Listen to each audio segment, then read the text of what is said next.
Hello everyone. तो आज हम देखने वाले हैं क्लास 9 की एक्सरसाइज 6.2 का क्वेश्चन नंबर 6। देखते हैं क्या है।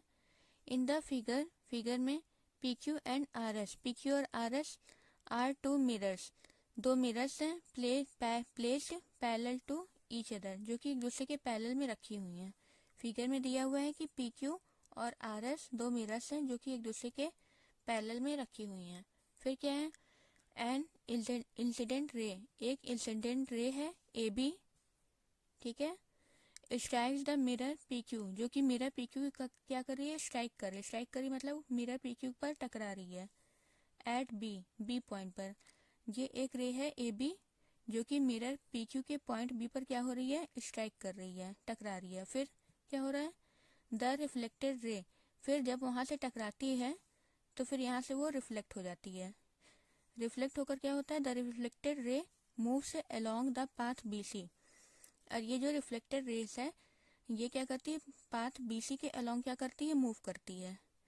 फिर and strike the mirror R S at C, और जब ये यहाँ से मूव करती है तो मिरर आर एस को पॉइंट सी पर स्ट्राइक करती है, ठीक है। And again reflects back along C D, और फिर यहाँ से भी स्ट्राइक करने के बाद फिर रिफ्लेक्ट करती है सी डी डायरेक्शन में। तो हमें प्रूफ करना है, proof that A B parallel to C D. तो हमें प्रूफ करना है कि ये जो ए बी है इंसिडेंट रे और ये जो रिफ्लेक्टेड रे है ये दोनों आपस में क्या है, पैरेलल है। ये हमें प्रूफ करना है, ठीक है। तो अगर दो लाइनें पैरेलल कब हो सकती हैं, जब, अब ये देखिए इसके लिए ए बी और सी डी के लिए ये ट्रांसवर्सल है बी सी, तो अगर इनके बीच का एंगल हम किसी तरह से इक्वल कर दें, इनके यहाँ पर कौन से एंगल फॉर्म हो रहे हैं, अल्टरनेट इंटीरियर एंगल फॉर्म हो रहे हैं। अगर अल्टरनेट इंटीरियर एंगल आपस में इक्वल हो जाते हैं तो लाइनें पैरेलल हो जाएंगी। तो अब देखते हैं इसको कैसे हम प्रूफ करते हैं। सबसे पहले हम लिख लेते हैं यहाँ पर गिवन में हमारा क्या है कि पी क्यू और आर एस दो पैरेलल लाइन्स हैं, ठीक है। और A B B C and C D are rays, A B B C D क्या है, रेज है। इतना हमारा क्वेश्चन में गिवन है और हमें प्रूफ क्या करना है, A B parallel to C D, ठीक। अब देखते हैं हमें क्वेश्चन सॉल्व कैसे करना है। क्वेश्चन सॉल्व करने के लिए सबसे पहले हमें कुछ कंस्ट्रक्शन करना होगा। हम करते हैं क्या, देखिए इस पॉइंट बी से और पॉइंट सी से हम परपेंडिकुलर ड्रॉ करते हैं। देखिए पहले पॉइंट बी से और सी से परपेंडिकुलर ड्रॉ करते हैं।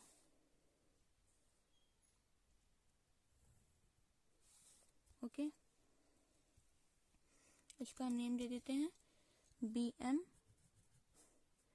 सी एन, ठीक है। और इसके एंगल का हम नेम दे देते हैं, मान लीजिए यहाँ एंगल 1 बन रहा है, एंगल 2, एंगल 3, एंगल 4, ठीक है।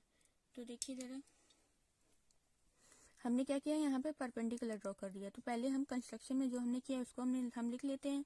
हमने ड्रॉ किया B M perpendicular to P Q, तो लिखते हैं बी एम जो कि परपेंडिकुलर है किस पर, पी क्यू पर, एंड सी एन जो कि परपेंडिकुलर है आर एस पर,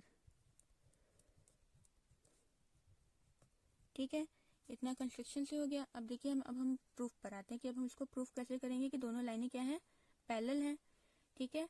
अच्छा अब ये देखिए कि ये जो हमने ये जो परपेंडिकुलर हमने ड्रॉ किया है बी एम और सी एन दोनों पैरेलल लाइंस पर हैं। पैरेलल लाइन पी क्यू और आर एस पर ये दो परपेंडिकुलर हैं बी एन और सी एन, ये दोनों भी क्यों आपस में पैरेलल होंगी, क्यों होंगी, क्योंकि, तो ये दोनों लाइनें पैरेलल क्यों होंगी, क्योंकि अगर हम परपेंडिकुलर ड्रॉ करते हैं पैरेलल लाइंस पर तो वो भी क्या होती हैं, आपस में पैरेलल होती हैं, ठीक है। क्योंकि उस पर क्या होंगी, एकदम सीधी रहेंगी 90 डिग्री के एंगल पर, तो दोनों भी क्या हो जाएंगी, आपस में पैरेलल हो जाएंगी। तो हम इसको यहाँ पे लिखते हैं since B M parallel to C N, और ये पैरेलल होगा क्यों, इसका हम रीजन देते हैं।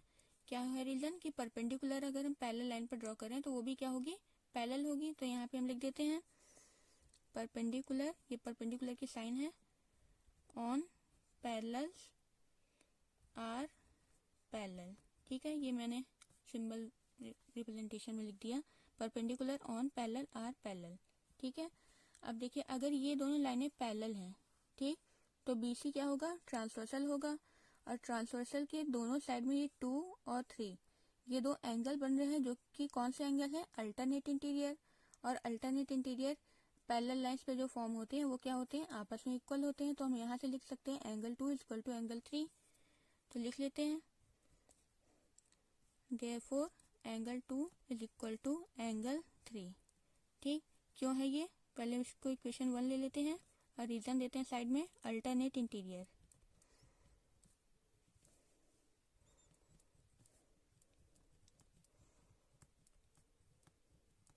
ठीक है, अल्टरनेट इंटीरियर। अब देखिए, अब हम आपने क्लास 8 में पढ़ा होगा लॉ ऑफ रिफ्लेक्शन साइंस में। लॉ ऑफ रिफ्लेक्शन क्या है, क्योंकि यहाँ देखिए लाइट है जो कि एक इंसिडेंट हो रही है, फिर रिफ्लेक्ट हो रही है, फिर यहाँ इंसिडेंट हो रही है, फिर यहाँ से रिफ्लेक्ट हो रही है। तो यहाँ पे लॉ ऑफ रिफ्लेक्शन हम लगा सकते हैं। लॉ ऑफ रिफ्लेक्शन क्या है, angle of incidence is equal to angle of reflection, यही होता है लॉ ऑफ रिफ्लेक्शन। तो एंगल इंसिडेंट वाला एंगल कौन सा हो रहा है यहाँ पर, यहाँ देखिए, अगर इस पॉइंट पर देखें तो इंसिडेंट कौन सी एंगल हो रहा है, इंसिडेंट जो ये लाइन AB हो रही है इससे यहाँ एंगल 1 फॉर्म हो रहा है, और ये जो लाइन रिफ्लेक्ट हो रही है BC उससे यहाँ एंगल 2 फॉर्म हो रहा है। तो angle of incident equal to angle of reflection, तो 1 इज इक्वल टू 2 हो जाएगा। और पॉइंट C के लिए एंगल ऑफ इंसिडेंस क्या है, 3 है, और एंगल ऑफ रिफ्लेक्शन क्या है, 4 है, तो 3 इज इक्वल टू 4 हो जाएगा। अब इसी चीज को हम यहाँ लिखते हैं, पहले लिखते हैं अकॉर्डिंग टू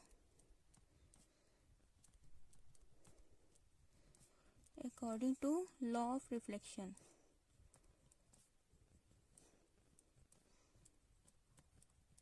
ठीक है, लॉ ऑफ रिफ्लेक्शन क्या है, 1 is equal to 2, angle 1 is equal to angle 2, और क्या है, angle 3 is equal to angle 4, and angle 3 is equal to angle 4। ठीक है, हम इसको ले लेते हैं इक्वेशन 2, इसको ले लेते हैं इक्वेशन 3। ये दोनों हमारे कैसे है, ये लॉ ऑफ रिफ्लेक्शन से angle of incident equal to angle of reflection, ये भी angle of incident equal to angle of reflection. ठीक है, अब देखिए अब हम क्या करेंगे, इन दोनों इक्वेशन को हम ऐड करेंगे। ऑन एडिंग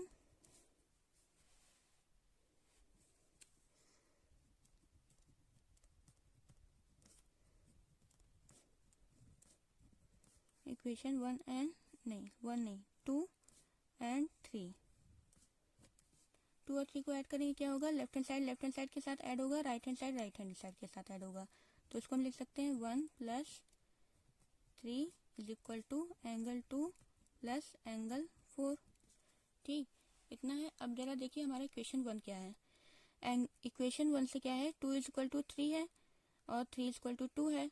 तो अगर हम यहाँ पे एंगल 3 की जगह हम 2 रख दें और 2 की जगह 3 रख दें, तो ऐसा हम कर सकते हैं, क्योंकि इक्वेशन 1 से हमारा दोनों आपस में इक्वल है, तो हम इसको यहाँ पे कर देते हैं ऐसा, एंगल 1 + 3 की जगह हम रख देते हैं 2 और 2 की जगह हम रख देते हैं 3। अब हम ऐसा क्यों करें, अभी फिगर से मैं दिखाती हूँ आपको। अब देखिए ऐसा करने से क्या हुआ कि 1 + 2 इज इक्वल टू 3 + 4 हो गया। अब देखिए 1 + 2 मतलब कि ये पूरा एंगल इज इक्वल टू 3 + 4, ये पूरे एंगल के इक्वल हो गया। और अगर ये दोनों एंगल पूरे आपस में इक्वल हो जाएंगे तो क्या हो जाएगा, ये दोनों लाइनें आपस में पैरेलल हो जाएंगी, क्योंकि इन दोनों लाइनों के लिए ABS CD के लिए BC ट्रांसवर्सल है, और ट्रांसवर्सल के अपोजिट ये पूरा एंगल और ये पूरा एंगल फॉर्म हो रहा है जो कि अल्टरनेट इंटीरियर है। अगर दोनों आपस में इक्वल हो जाता है तो लाइन क्या हो जाएगी, पैरेलल। तो इसलिए इस तरह से हमारी लाइनें पैरेलल हो जाएंगी। तो 1 + 2 कौन सा एंगल है, एंगल ABC। यहाँ लिख देते हैं therefore angle ABC is equal to angle 3 + 4 क्या है, BCD। ठीक है, और ये क्या है, एंगल ABC और BCD, इन दोनों लाइन AB और CD के लिए क्या है, अल्टरनेट इंटीरियर एंगल है। यहाँ पे लिखते हैं which is also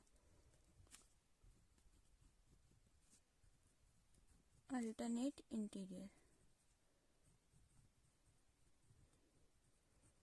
और अल्टरनेट इंटीरियर कहाँ फॉर्म होते हैं, फॉर्म तो होते हैं, और अल्टरनेट इंटीरियर इक्वल कहाँ होते हैं, पैरेलल लाइन पर फॉर्म होते हैं। इसलिए लाइनें AB और CD क्या हो जाएंगी, आपस में पैरेलल हो जाएंगी। Therefore A B parallel to C D. ठीक है, तो इस तरह से ये हमारा प्रूफ होता है, हेंस प्रूफ।